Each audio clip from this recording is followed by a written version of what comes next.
Gravando. Gravando. Eu sempre esqueço de gravar, né?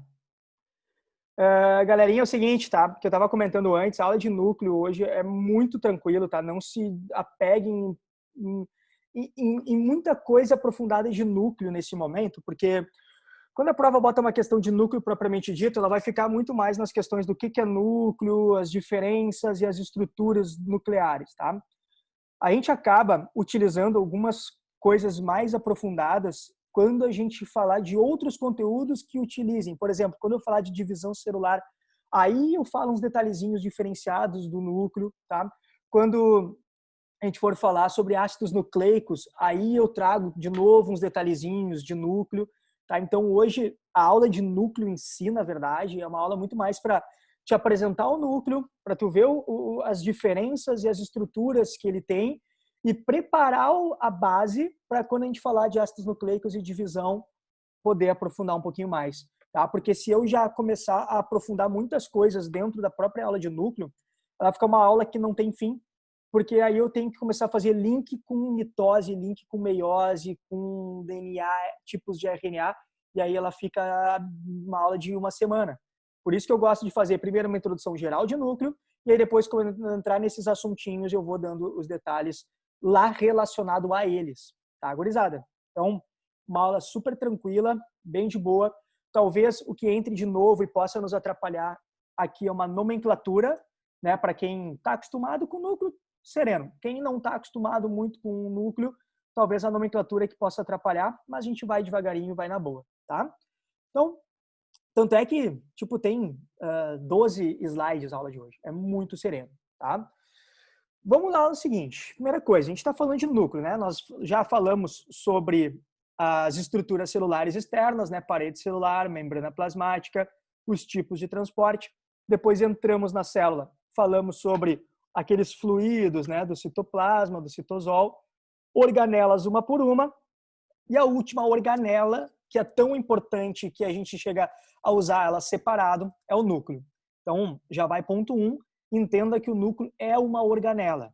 A gente só estuda num capítulo núcleo devido à importância e complexidade dele, certo? Então, o núcleo celular é uma organela. Vamos começar pensando assim, ó, o núcleo celular ele foi descoberto por um cara chamado Robert Brown. Lembra aquela nossa primeira aula de citologia nós falamos que descobriu o núcleo e além do núcleo ele descobriu o protoplasma.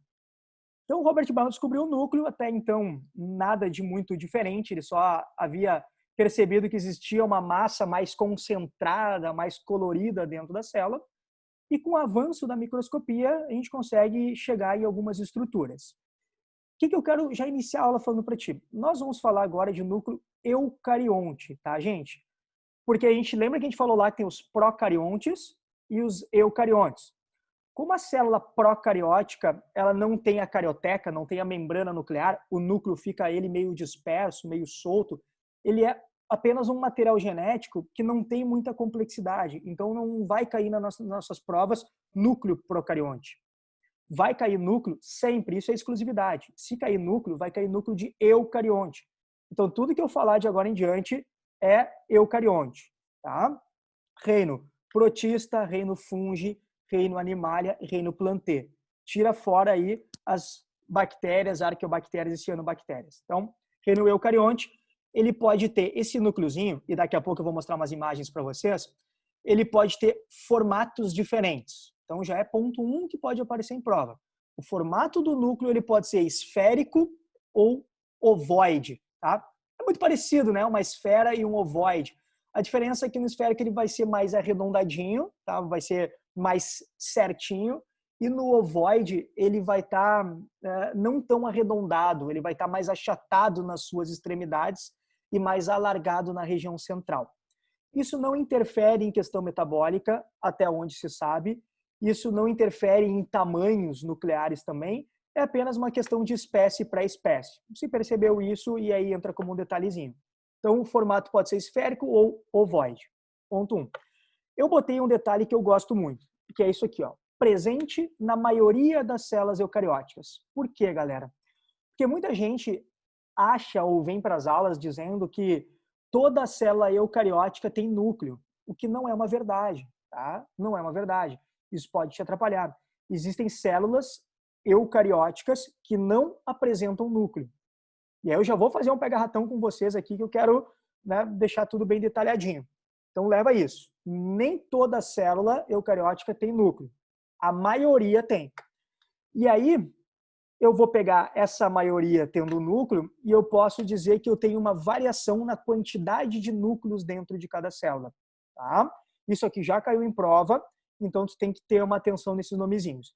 Existem células que são mononucleadas, a grande maioria delas, tá? Mais de 90% das células que têm núcleo são mononucleadas. Eu não botei no slide porque é muito simples. Mono é um, nucleada núcleo. Então só tem um núcleozinho.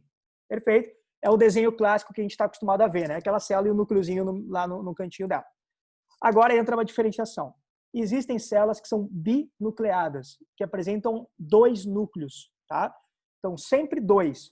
E o único exemplo que cai em prova de célula binucleada, que é o único exemplo que se estuda no ensino médio, são os protozoários do gênero Paramecium, tá? Que é um protozoário que vive em água doce e ele tem sempre 2 núcleozinhos. Tá? Aqui nesse desenho, vocês estão vendo a minha setinha, eu botei um Paramecium, é um protozoário todo ciliadinho. Ele usa esses cílios aqui para ficar nadando na água, então ele vive em poças d'água ou em lagoas mais rasas. E aí, gente, ele tem aqui, ó, em vermelhinho, estão vendo? O que a gente vai chamar de macronúcleo, é um núcleo bem grande. E em pequenininho, aqui, ó, em verdinho, que a gente chama de micronúcleo. Então ele tem sempre 2 núcleos, o macro e o micro. Quando a gente for ter aula de reinos e for falar dos Parameciums, eu vou te explicar bem as diferenças. Mas já vai uma introdução. O macronúcleo, ele vai ter informações de metabolismo. É onde eu vou controlar o metabolismo de funcionamento do protozoário. Tá vendo que ele é um indivíduo unicelular, né? Uma célula. Então, esse núcleo grande, vermelho, o macronúcleo, vai controlar todo o metabolismo dele.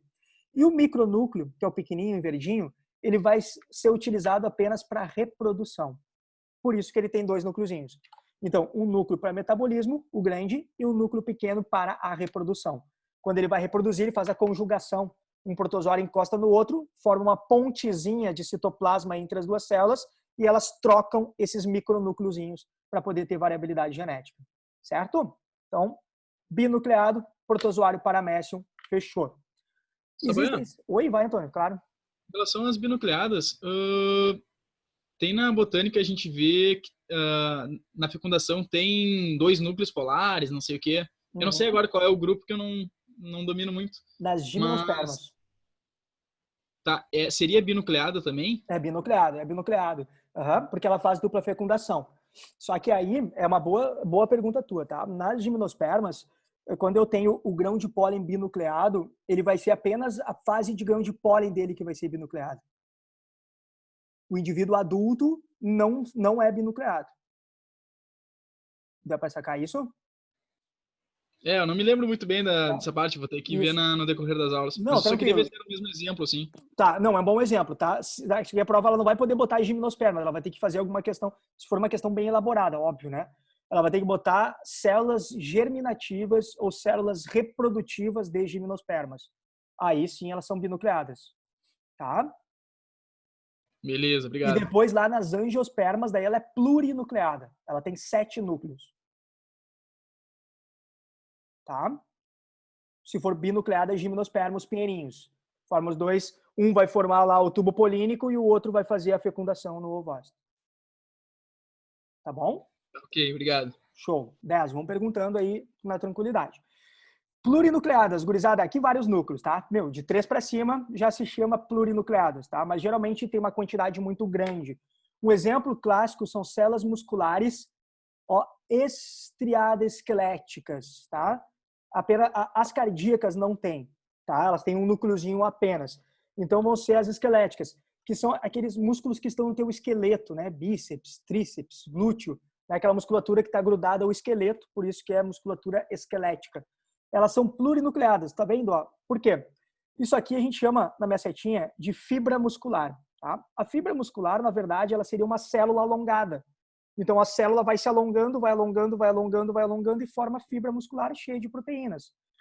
Como que essa célula se forma? No início da formação, a gente vai ter aula de histologia, então também não se apavore nesse momento, mas quando eu estou formando uma célula muscular esquelética, ela vai ser formada a partir da união de várias outras células menores. Então eu tenho várias células pequenas que começam a se fundir, elas vão se grudando uma nas outras, e aí elas vão ficando uma estrutura única e alongada. Como essa célula agora alongada, ela foi formada a partir de outras células, cada núcleozinho que ela vai ter é um núcleo de uma célula anterior. Por isso que depois de formada e adulta, depois de fundidas, elas acabam tendo vários núcleozinhos. Tá aprendendo isso? Então aqui, ó, uma célula bem alongada com 3 núcleos, por exemplo, ó. Isso aqui quer dizer que se cair uma questãozinha na prova, tu pode responder isso, tá certo? Que essa célula aqui de cima, essa fibra muscular de cima, ela foi formada a partir da união inicial de 3 células pequenas. Tá vendo? Que tem 3 núcleozinhos. Então eu tenho 3 núcleos porque eu tinha 3 células que se fundiram formando uma só. Então elas são plurinucleadas. Além do mais, como são células que vão fazer muita contração, muita movimentação, contrai, relaxa, isso significa que ela precisa de muita energia. Então ela precisa ter um metabolismo acelerado. Para que eu tenha um metabolismo acelerado, eu tenho bastante núcleo. Porque o núcleo é um dos caras, a gente vai ver daqui a pouco, que controla o metabolismo. Então isso é muito legal. Então já fica uma relação. Muitas células que precisam ter um metabolismo muito acelerado, elas podem produzir mais núcleos para fazer esse controle metabólico. Ok? E essa aqui é a campeã de prova e genial. São as anucleadas, células que não têm núcleo. Hemácia, tá? Glóbulos vermelhos. Então, as tuas hemácias não têm núcleo. Isso é meio óbvio, porque a hemácia ela vai ter que transportar oxigênio. É a principal função dela. Vai transportar CO2 também. Vamos falar do oxigênio, que é a principal. Então, a hemácia vai ter que transportar o oxigênio. O que ela tem que fazer? Transportar. Se ela está com oxigênio dentro dela e ela tivesse núcleo, ela ia ter reações metabólicas. E aí ela ia usar o próprio oxigênio para fazer as suas reações metabólicas. E aí ela não ia conseguir transportar para o resto do corpo, ela ia usar o que ela está transportando. Por evolução, o que acontece? Ela perde o núcleo, perdendo o núcleo ela perde metabolismo, e perdendo o metabolismo ela não usa o oxigênio, ela só transporta. Deu para entender? Então essa é a grande sacada do porquê que ela não vai ter núcleo. E aí tu pode fazer uma pergunta que é onde eu gosto muito. Fala assim, ó, poxa, Boia, se tu tá me falando que hemácia não tem núcleo, por que tu fala que ela é eucariótica? Se para ser eucariótica tem que ter núcleo revestido por carioteca. A grande levada é que quando uma hemácia surge, quando nasce, entre aspas, uma hemácia, ela surge com núcleo. Então, a hemácia jovem tem núcleo. E aí tu bota no microscópio e tu percebe que é um núcleo com carioteca, então é um núcleo eucarionte. Quando ela amadurece, que ela começa a ter a sua função de transporte de oxigênio, ela perde, o núcleo dela se desintegra. E daí ela passa o resto da vida sem núcleo. Tá? Como mais ou menos de 80% a 90% do tempo de vida da hemácia é sem núcleo, se generaliza dizendo que ela não tem núcleo. Tá? Mas entenda que quando ela surge com o núcleo. Depois é que ela perde.